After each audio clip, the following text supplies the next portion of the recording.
সহজেই এরকম একটি ফুল বানিয়ে কানের দুল কিংবা যে কোনো ব্যাগ জামা তার উপরে লাগিয়ে দিলে দেখতে ভারী সুন্দর লাগে। তাহলে চলুন, যারা একদম নতুন তাদের জন্য সহজ পদ্ধতিতে এই ফুলটি এভাবে ছোট্ট করে পেঁচিয়ে নেবে যাতে একটু মোটা হয়। এই উলটা একটু সরু, তাই আমি এই 9 নম্বর ক্রুশ দিয়ে এভাবে প্রথমে একটু বেঁধে নিলাম। এবার ডাবল ক্রুশ করে এভাবে ঘুরিয়ে নিয়ে চারিদিক থেকে আমি 22টা মতো ডাবল ক্রুশ করে নেব। এই দেখুন, এভাবে চেপে ধরে রাখতে হবে। যারা একদম নতুন তাদের জন্য এই ফুলগুলো বানানো সত্যিই খুব সহজ। আমিও যখন প্রথম শিখেছি এভাবেই বানাতাম। এই দেখুন হয়ে গেছে আমার। এবার জড়িয়ে নেব। এই দেখুন, সিঙ্গেল ক্রোশ দিয়ে জড়িয়ে নিলাম।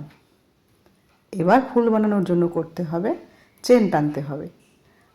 উলটি যেহেতু সরু তাই ছোট্ট চেন, আপনি যদি মনে করেন বড় উল তাহলে 3টে চেন টানলেই যথেষ্ট। এবার আমি ডাবল ক্রোশ করে পরের কাঁটার মধ্যে এভাবে 3বার, আবার পরের চেনের মধ্যে আবার 3বার, এই করে করে 6বার হবে, কিন্তু 7টি হবে। এই দেখুন 6বার করে এভাবে ঘুরিয়ে এবার এই টেনে নিয়ে এসে আটকে দিলাম।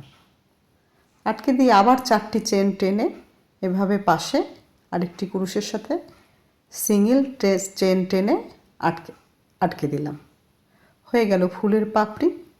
এরকম করে করে যতগুলো পাপড়ি বানাতে চাইবেন ততগুলো বানিয়ে ফেলবেন। দেখুন কি সুন্দর হয়ে গেছে ফুলটি।